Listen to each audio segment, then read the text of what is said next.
ओम शांति। प्यार से बोलेंगे एक बारी ओम शांति। एक बारी मुस्कुरा के भी बोल देंगे ओम शांति।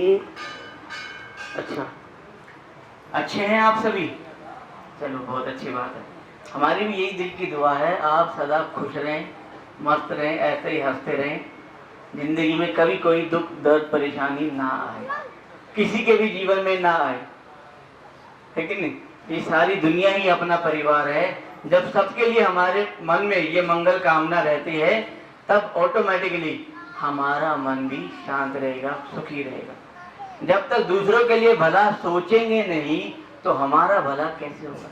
करने की तो बात अलग है, करेंगे तो बाद में, करने से पहले हमें यहाँ सोचना पड़ेगा कि सबका भला हो, चाहे कोई मेरा दुश्मन भी हो तो उसका भी भला हो। जब इंसान इन सब चीजों से ऊपर उठ जाता है, ये तेरा मेरा कौन है, तब उसको परम शांति परम सुख की अनुभूति होती है कि नहीं? अभी आपने सुना आत्मा के बारे में। हम यहाँ पर जहाँ पर तिलक लगाते हैं, हम सभी कौन है? एक चैतन्य शक्ति आत्मा है और सभी हैं। मैं आत्मा ही इस मुख द्वारा बोलती हूँ, कानों द्वारा सुनती हूँ, आंखों द्वारा देखती हूँ और इन हाथों द्वारा कर्म करती हूँ। मेरे अंदर आत्मा नहीं, मैं खुद एक आत्मा हूँ जो बोल रही हूँ, है ना? तो जैसे गाड़ी आपको देखा है ना, गाड़ी बिना ड्राइवर के चलती है क्या? गाड़ी खड़ी है, बिना ड्राइवर के चलेगी क्या? नहीं। एक गाड़ी को चलाने के लिए क्या चाहिए? पेट्रोल। और इस गाड़ी का मान लो ड्राइवर मैं हूं, तो क्या मुझे भी पेट्रोल पीना पड़ेगा? क्या मुझे भी पेट्रोल पीना है गाड़ी चलाने के लिए? नहीं। गाड़ी में पेट्रोल डलेगा और मेरा भोजन अलग है, गाड़ी का भोजन अलग है और मेरा भोजन अलग है। मैं क्या खाऊंगा? रोटी, चावल, दूध, पनीर, फल, है कि नहीं, सब्जी, ये चीज खाऊंगा ना। मेरा भोजन अलग, गाड़ी का भोजन अलग। ऐसे ही ये शरीर भी एक गाड़ी है और इस गाड़ी का ड्राइवर कौन है? मैं आत्मा। शरीर का तो हम सारी जिंदगी ध्यान रखते आए हैं मेरे दोस्तों। इसको खिलाना है, पिलाना है, नहलाना है, धुलाना है, इसको संवारना है, अच्छा दिखना चाहिए, मेकअप करना है। परंतु सुख शांति किसको चाहिए? शरीर को चाहिए कि आत्मा को चाहिए? हम सारी जिंदगी ये कहते हैं कि मैं भाई 2 वक्त की रोटी कमा रहा हूं ताकि मैं चैन की नींद सो, मैं 2 पल चैन से जी लूं। वो चैन से जीता कौन है? शरीर की आत्मा? हम आत्मा। क्योंकि जिस दिन ये पंछी उड़ गया, ये शरीर छोड़ के, वो लाश पड़ी हुई है, उसको कुछ महसूस नहीं होगा। चाहे उसको मारो, पीटो, कुछ भी करो, ना वो सुख महसूस करेगा ना वो दुख महसूस करेगा। सुख दुख कौन महसूस करता है? हम, आत्मा। अब हम मंदिर जाते हैं, मस्जिद जाते हैं, गुरुद्वारे जाते हैं, चर्च जाते हैं, पहाड़ों पे जाते हैं, गुफाओं में जाते हैं, कहां कहां नहीं हमने भगवान को ढूंढा। सब तरफ 4 धाम की यात्रा कर लो, चाहे 50 धाम की यात्रा कर लो, फिर भी आज इंसान भगवान से दूर है कि नहीं? जिस प्रकार आपका बच्चा अगर आपसे कुछ मांगे, पापा मेरे को ये चीज चाहिए, चॉकलेट चाहिए, कुछ भी चाहिए, तो आप उसको दे दोगे ना। यदि आपके बच्चे को बुखार हो जाए तो आप उसको फटाफट से डॉक्टर के पास लेके जाओगे ना, हाय मेरा बच्चा दुखी है, परेशान है, मैं इसका इलाज कराऊं, मैं इसको लेके जाऊं, है कि नहीं? उसी प्रकार वो परमपिता परमात्मा, वो हमारा माता पिता बंधु सखा, सारे रिश्ते उसके साथ हैं। जब आज हम इतने दुखी हैं, परेशान हैं, भटक रहे हैं सब जगह, तो क्या ऊपर बैठ के वो तमाशा देख रहा होगा? सोचने की बात है। दिल पे हाथ रख के बताओ, क्या उसको मजा आ रहा होगा इस दुनिया की हालत देख करके कि यार मेरा हर बच्चा दुखी है? आज एक भी व्यक्ति संसार में ऐसा नहीं है दोस्तों जो ये कहते हाँ भाई मैं सदा खुश रहता हूँ। चाहे उसके पास धन दौलत बहुत हो, गाड़ी बंगले महल सब कुछ है, फिर भी कोई एक भी प्राणी ऐसा नहीं है जो ये कहते मैं सुखी हूँ। क्योंकि तन से, मन से, धन से, जन से, संबंध संपर्क में कहीं ना कहीं दुखी है ही है इंसान। क्योंकि ये कलयुग का समय चल रहा है, अंत का समय चल रहा है। इस समय पूरी मनुष्य सृष्टि पर कोई भी सुखी नहीं है। जब ऐसी हालत हो जाती है तब भगवान को स्वयं इस धरती पर आना पड़ता है अपने बच्चों से मिलने के लिए। उसे वो ज्ञान देना होता है जो इस संसार में नहीं है। क्योंकि सांसारिक ज्ञान सुनते पढ़ते पूजा पाठ कर्म आदि करते हुए हमारी जिंदगी बीत गई, और एक जिंदगी नहीं दोस्तों, जिंदगियां बीत गई। कितने सालों से, कितने युगों से हम लोग उस भगवान को ढूंढ रहे हैं, फिर भी आज समाज गिरावट की ओर बढ़ रहा है। गिरावट ही हो रही है समाज के अंदर। चाहे कितने भी डॉक्टर, इंजीनियर, पढ़े लिखे विद्वान, आचार्य, पंडित बनते जा रहे हैं, परंतु फिर भी समाज के अंदर दुख, दर्द, कलह, कलेश, पाप, भ्रष्टाचार वो बढ़ता ही जा रहा है। क्योंकि इंसान सांसारिक ज्ञान से तो बुद्धिमान हो गया है, परंतु आज इंसानियत नहीं रही है। आज उसको वो ज्ञान नहीं है जिसे जीवन जीने की कला कहते हैं, कि हाँ हमें जीवन जीना कैसे है, कर्म कौन सा करना है, कैसे करना है, सब भूल गए। अच्छा हर कोई बनना चाहता है आज के समय में, सच्चाई के मार्ग पर हर कोई चलना चाहता है, परंतु आज ताकत नहीं रही है किसी के अंदर। सच्चाई तो यही है। लेकिन चोर को ही पता है चोरी करना बुरी बात है, आपको ही पता है कि हाँ किसी को मारना, पीटना, गुस्सा करना ये बुरी बात है। इतने सारे भाई बैठे हैं, कोई तंबाकू खाता होगा, कोई बीड़ी पीता होगा, कोई शराब पीता होगा, कोई कुछ करता होगा, सबको पता है ये बुरी चीज है।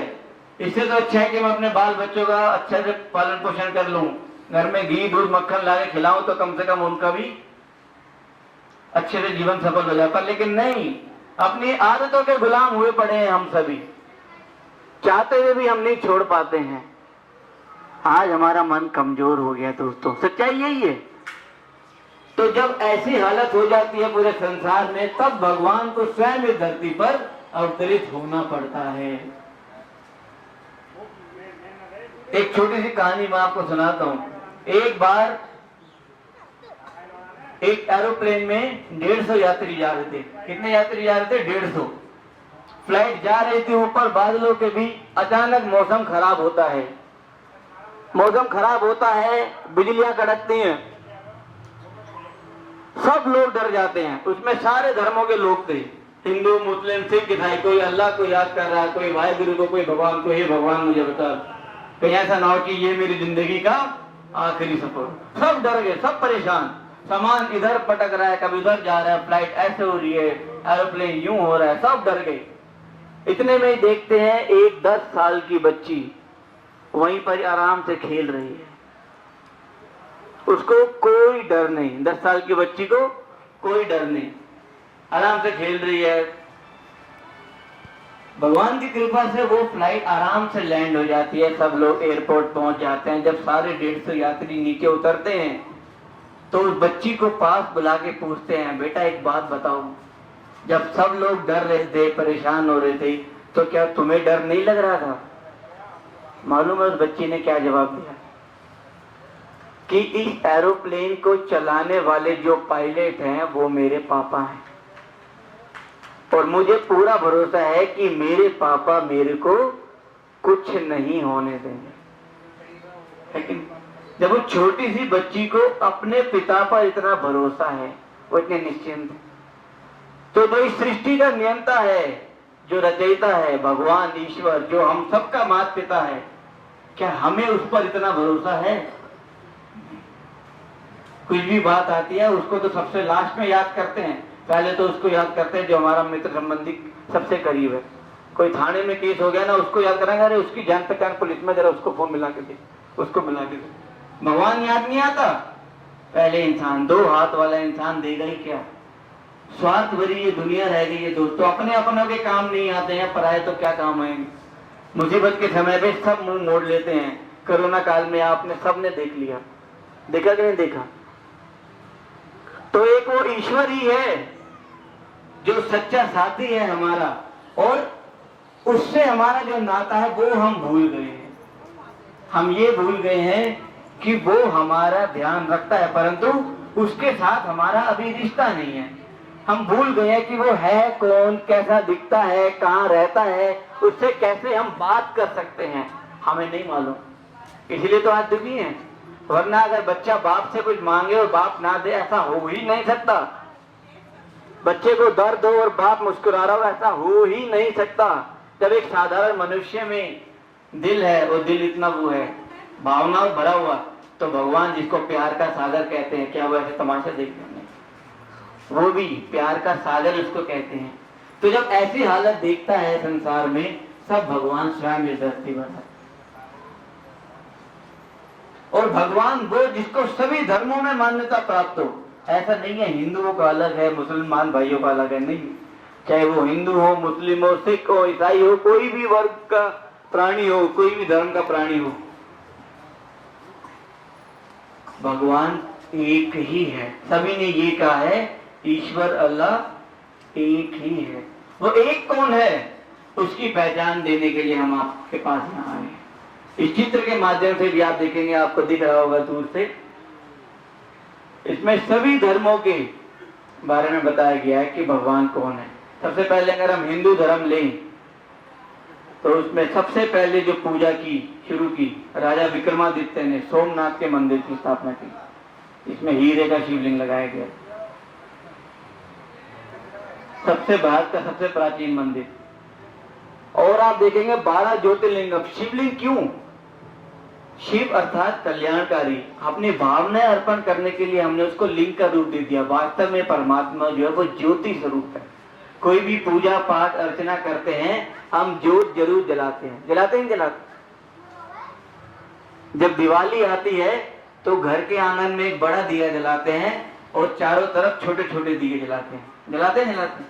हमारे यहाँ तो ऐसे ही मनाते हैं, आपके यहाँ भी ऐसे मनाते होंगे। बड़ा दिया जो है, जो सारी रात जलता है, वो परमात्मा का सूचक है, वो जागती ज्योत है, वो जन्म मरण के चक्र से न्यारा है। और जो छोटी छोटी जो मोमबत्तियां जलाते हैं, दिए जलाते हैं, वो हम सभी आत्माओं का प्रतीक है। उसके बाद दिखाया गया है रामेश्वरम। रावण को जब हराना था, लंका पर चढ़ाई करनी थी, तो राम जी ने भी किसकी आराधना करी? शिव की। शिवलिंग की स्थापना की और उस जगह का नाम रखा गया रामेश्वरम, जो राम का भी ईश्वर है। ऐसे ही गोपेश्वरम, कृष्ण जी ने गोपेश्वरम की स्थापना की, शिवलिंग की आराधना की उससे शक्ति। देवताओं तो छोड़ो, असुरों को भी जब शक्ति लेनी थी तो शिव की आराधना की थी। रावण किसका भक्त था? शिव का। गीता में भी भगवान के वास्तविक स्वरूप की पहचान दी गई है। जब भगवान ने कहा कि हे अर्जुन, ये मैं नहीं हूं जो तो इन 2 आंखों से मुझे देख रहा है, मुझे देखने के लिए तुझे दिव्य चक्षु चाहिए। जब भगवान ने अर्जुन को दिव्य नेत्र दिए तो अर्जुन को क्या साक्षात्कार हुआ? अखंड महाज्योति स्वरूप का साक्षात्कार हुआ। हजारों सूर्य से भी तेजों में प्रकाश का साक्षात्कार हुआ, है कि नहीं? कि अरे अर्जुन, ये मैं हूं, मेरा वास्तविक स्वरूप ये है। ना मैं सुख भोगता हूं, ना मैं दुख भोगता हूं, मैं अजन्मा हूं। तो हिंदू धर्म के हिसाब से क्लियर हुआ। उसके बाद अगर हम मुस्लिम धर्म में देखें तो हमारे मुसलमान भाई भी क्या कहते हैं? अल्लाह जो है वो नूर है, नूर इलाही। नूर माना प्रकाश। जो मक्का में जो पत्थर जो चूमते हैं, वो भी देखेंगे एक गोल करके पॉइंट ऑफ लाइट है, उसका भी इशारा। परमात्मा जो है वो प्रकाश है। अगर क्रिश्चियन धर्म में देखेंगे, ईसाई धर्म में, तो उसमें भी चर्च में क्या होता है? एक बड़ी मोमबत्ती जलाते हैं जो कि परमात्मा का प्रतीक है, और सबके हाथ में छोटी छोटी मोमबत्तियां होती हैं, जिसे वो प्रेयर कहते हैं, प्रार्थना करते हैं। क्राइस्ट जी ने भी क्या कहा? God is light, I am the son of God. भगवान ज्योति है। महात्मा बुद्ध को भी जब ज्ञान प्राप्त हुआ तो उनको भगवान का जब साक्षात्कार हुआ तो क्या साक्षात्कार हुआ था? ज्योति। परमात्मा जो है वो ज्योति है। सिख धर्म में भी अगर आप देखेंगे तो गुरु गोविंद सिंह ने क्या कहा? वो एक ओंकार, निराकार, सतनाम वाहिगुरु। वो निराकार है, शरीरधारी नहीं है। तो सभी धर्मों के हिसाब से भी परमात्मा की जो वास्तविक पहचान है वो है ज्योति स्वरूप, जो कि आज हमने आपको वो पहचान बताई। आज आपने अपने बारे में भी जाना, मैं आत्मा हूं, और परमात्मा के बारे में भी जाना, वो भी एक ज्योति है। अब जैसे यहाँ पर हवा चल रही है, दिखाई दी है किसी को आज तक हवा? अब ये कह दो हवा तो होती ही नहीं। होती है कि नहीं होती हवा? हवा तो होती है। पर इन आंखों से नहीं दिखाई देती। अब ये बिजली का तार जा रहा है, इसके अंदर करंट है, दिखाई देता है? आपको ये तो नहीं कह सकता कि इसके अंदर करंट नहीं होता। जो चीज दिखती नहीं है क्या वो होती नहीं है? क्या होती है? ऐसे ही परमात्मा को देखना है तो अंतर के नैन खोलने पड़ेंगे, मन की आंखों से उसको महसूस करना पड़ेगा। ये जो आंखें हैं इससे हम इतनी बेकार चीजें देखते हैं, इन आंखों से उस जो परम श्रद्धेय, जो परम पूज्य है वो परमात्मा है, इन आंखों से उसका दीदार नहीं हो सकता। आज हम इतने तमो प्रधान हो गए हैं कि इन स्थूल नेत्रों से भगवान का दीदार हम नहीं कर सकते। उसे पाना है तो भावनाओं से, मन से, यहां से पाना होगा, दिल से। तो आगे राजयोग की विधि क्या है, वो अपने मन का तार कैसे हम उस ईश्वर तक जोड़ें, उसकी विधि क्या है। दूर से समय निकाल करके आप सबसे मिलने के लिए, जगत कल्याण करने के लिए, जो शिव ने, जो शिव की शक्तियां जो गायन हैं कि शिव ने शक्तियों को रचा इस संसार की सभी बुराइयों का नाश करने के लिए, ये वास्तव में वही चैतन्य बाल ब्रह्मचारिणी योगिनी तपस्विनी वो आदरणीय दीदियां हैं। आज पूरे दुनिया के अंदर 150 से भी ज्यादा देशों के अंदर ये ब्रह्मा कुमारी की संस्था है जिसे शिव ने चलाया था, और सारी बागडोर किसके हाथ में दी है? सभी दीदियों के हाथ। यही वो मात्र शक्ति हैं जो जन जन का कल्याण करती हैं। तो आइए ऐसे महान तपस्विनी दीदी जी के मुखारबिंद से हम सुनते हैं।